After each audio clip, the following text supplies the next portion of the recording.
Sir, wala bang nasabi yung kliyente nyo na mas mabilis umaksyon ng ang gobyerno sa pagkontra sa kanila kaysa dun sa ano? Yun nga eh, ang inuuna nila yung mga kritiko at yung totoong mga nagnakaw sa kabandang bayan, walang nangyayari. At ako po, hindi naman sa nagdadala ako ng ibang issue, no?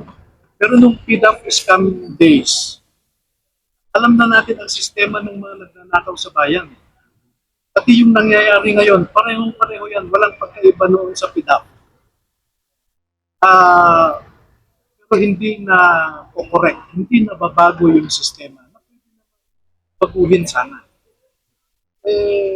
Ang isang may kasalanan dito, siyempre, number one yan is Malacanang. Hindi natin masabing congressman o senator ang mga nagnakaw. Kasi kung hindi papayag ang executive branch sa pagnanakaw na yan, hindi mangyayari yan. Kasi una, bakit ni-release ng DBM ang pondo para sa mga unprogrammed appropriations? Tapos yung mga line item appropriations, hindi niya pinondohan. So, makikita mo na doon yung anomalya. Of course, sa judiciary. By the way, sumasang-ayon ako sa sinabi ni Ombudsman Boying, no? Na meron din pagkukulang ang Sandigan Bayan dahil naghahanap sila ng mga remedyo na wala naman sa batas para lamang ma-acquit ang mga akusado na malalaki talaga. Alam nyo na yun, yung mga cases na dumating sa Sandigan Bayan involving senators, no? Wala sa libro ng batas ang naging basehan nila para i-dismiss o i-acquit yung mga kaso.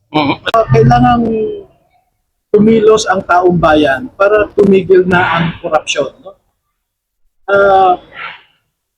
Marami kasi sa ating mga kababayan na kung may nakikita tayong mali, sinasabi natin, pabayaan mo na yan. Baka masangkot pa ako.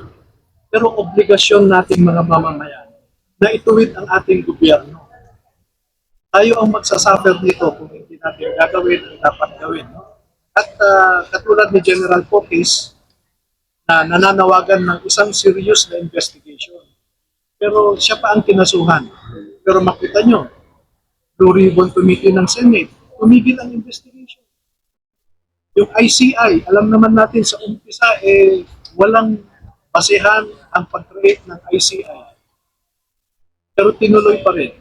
Ang ombudsman, well, maraming nagtatanong kung kakayanin ni Ombudsman Boying Remulla ang maging isang tunay na independent na pamunuan ng Office of the Ombudsman.